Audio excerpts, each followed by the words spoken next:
So hello future doctors, good morning, नमस्ते, आदाब, सत श्री अकाल। कैसे हैं आप सब? आई थिंक बहुत अच्छे होंगे। मैं हूं आपका दोस्त डॉक्टर अभिषेक।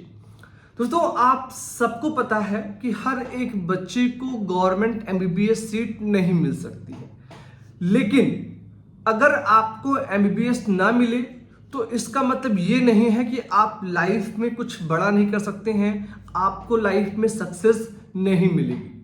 जैसे हमारी बॉडी मल्टीपल सिस्टम से बनी हुई है, ऐसे ही जो मेडिकल सिस्टम है वो भी मल्टीपल कोर्सेज से मिलकर बना हुआ है। No doubt MBBS best course है, लेकिन उसके बाद के जो कोर्सेज हैं उनका भी अपना एक अलग कैडर है, उनका भी अपना एक अलग स्कोप है, उनकी भी अपनी एक कहते हैं कि अलग पहचान है। इसी सिलसिले में हम बात करेंगे एमबीबीएस के बाद के अलग अलग कोर्सेज को लेकर कि अगर किसी बच्चे को एमबीबीएस ना मिले तो उसको किस कोर्स में एडमिशन लेना चाहिए। आज हम बात करेंगे आयुष के कोर्स पर, का नाम है बीएचएमएस। आप सबको पता है कि आयुष का जो कोर्स की काउंसलिंग है वो उसका नोटिफिकेशन आ चुका है और जल्दी ही ऑल इंडिया कोटा या फिर स्टेट कोटा जो आयुष काउंसलिंग है वो स्टार्ट हो जाएगी। इससे पहले वीडियो मैंने बात किया था बीएमएस को लेकर और आज हम बात करें दोस्तों बीएचएमएस को लेकर। बीएचएमएस भी एक डॉक्टरेट कोर्स है, इसका फुल फॉर्म है bachelor in homeopathic medicine and surgery. MBBS के बाद जिन बच्चों को जो है अगर वो एडमिशन चाहते हैं कि एमबीबीएस नहीं मैं दूसरा कोर्स कर लूँ, तो उनके लिए भी बीएचएमएस एक बहुत ही बेहतरीन कोर्स है और डे बाय डे बीएचएमएस का स्कोप बढ़ता जा रहा है, क्योंकि एलोपैथ मेडिसिन का जो दायरा है वो थोड़ा कम हो रहा है। लोग डरने लगे हैं, एक मेंटालिटी पेशेंट्स में है कि एलोपैथ मेडिसिन काफ़ी गर्म करती हैं, बहुत हार्ड होती हैं, थोड़ी कॉस्टली होती हैं, तो उस अकॉर्डिंग होम्योपैथ मेडिसिन काफ़ी सस्ती होती हैं और काफ़ी इफेक्टिव भी होती हैं। Even skin related problem, hair fall, इन सब में होम्योपैथिक मेडिसिन का कोई कंपटीशन नहीं है। तो होम्योपैथिक मेडिसिन का जो कोर्स है जिसको हम बीएचएमएस बोलते हैं, बेसिकली ये भी 5.5 ईयर का है, इन 5.5 सालों का है। 4.5 ईयर आपको पढ़ाई की जाती, स्टडी कराई जाती है, उसके बाद 1 ईयर का इसमें इंटर्नशिप होता है। बीएचएमएस में भी एडमिशन आपके नीट के स्कोर के बेस पे होता है। फर्क क्या है कि अगर आपको एमबीबीएस चाहिए तो आपके नंबर 600 या उससे ज्यादा होने चाहिए जनरल और ओबीसी के लिए, और अगर आपको बीएचएमएस चाहिए तो आपको 450, 480 या 500 तक आसानी से गवर्नमेंट जो बीएमएस सीट है वो मिल जाती है। गवर्नमेंट बीएचएमएस सीट मिल जाती है। अब सवाल ये आता है कि बीएचएमएस की फीस कितनी लगती है और अगर कोई बच्चा बीएचएमएस करता है तो उसका स्कोप क्या रहेगा, क्योंकि सभी का उद्देश्य है कि उनको एक नेम मिले, फ्रेम मिले और मनी मिले। तो भाई अगर आप फीस की बात करें तो मिनिमम 10,000 से लेकर 50,000 तक है एक गवर्नमेंट बीएचएमएस कॉलेज की फीस पर ईयर, ठीक है, जो कि काफी कम है अदर कोर्सेज के अकॉर्डिंग। तो आप पहली बात तो अगर आपकी बजट 20,000, 30,000, 40,000 पर ईयर देने की है तो आराम से आप बीएचएमएस में एडमिशन ले सकते हैं।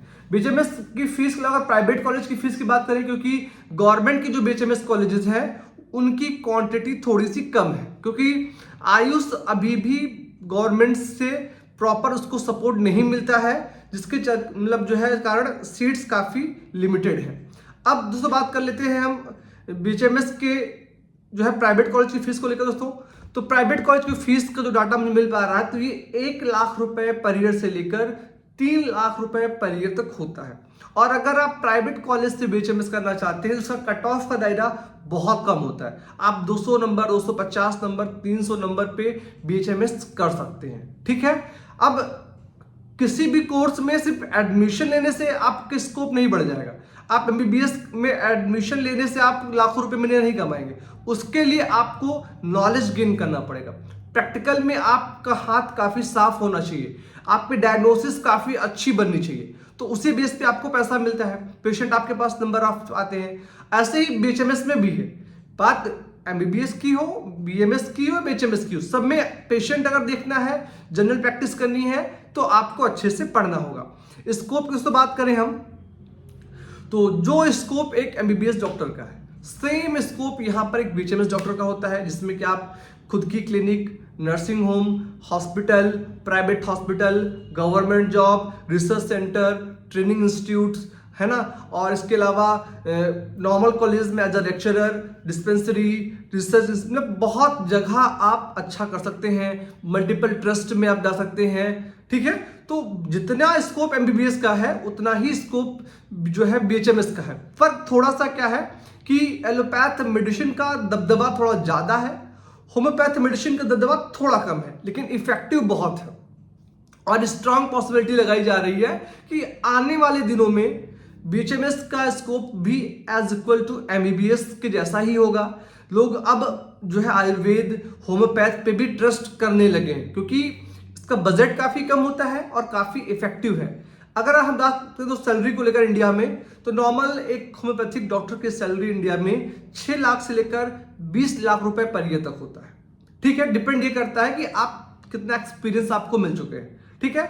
अगर आप बात करें दोस्तों हम कि पब्लिक जो सेक्टर्स में कुछ जगह स्पेशलाइजेशन होता है, लाइक प्राइवेट हॉस्पिटल्स में क्या पैकेजिंग है, तो 3 लाख रुपए से लेकर 6 लाख, 7 लाख, 8 लाख तक। ये भी डिपेंड करता है कि आप किस हॉस्पिटल में जॉब करते हैं और वहां पर आप कितना टाइम दे रहे हैं। नॉर्मल डॉक्टर्स 3 घंटे जाते हैं तो उनको 3 घंटे के लिए 40 से 50 हजार रुपए नॉर्मल पैकेज दिया जाता है। अब प्राइवेट प्रैक्टिस की बात करें दोस्तों हम, तो इसकी कोई लिमिटेशन नहीं है, आप बहुत पैसा कमा सकते हैं। सपोज डेट अगर आप दिन में सिर्फ 30 से 40 या 50 पेशेंट देखें और पर पेशेंट से आपको सिर्फ 200 रुपए मिले, तो भी आप लगभग डेली नॉर्मल 10,000 रुपए तक काम कर सकते हैं और महीने का 3 लाख रुपए, साल का 30 से 40 लाख समथिंग का, ठीक है। ये तो आपकी नॉर्मल फी और उसकी बात हुई। उसके बाद जो आप डायग्नोसिस बनाएंगे, आप पैथोलॉजी, आप एक्सरे, उन सब से आपको अलग मात्रा में जो है पैसा आता है। मेडिसिन से आपको अलग से, मतलब काफी कुछ है करने के लिए। तो ओवरऑल ये था बेसिक इंफॉर्मेशन बीएचएमएस कोर्स को लेकर।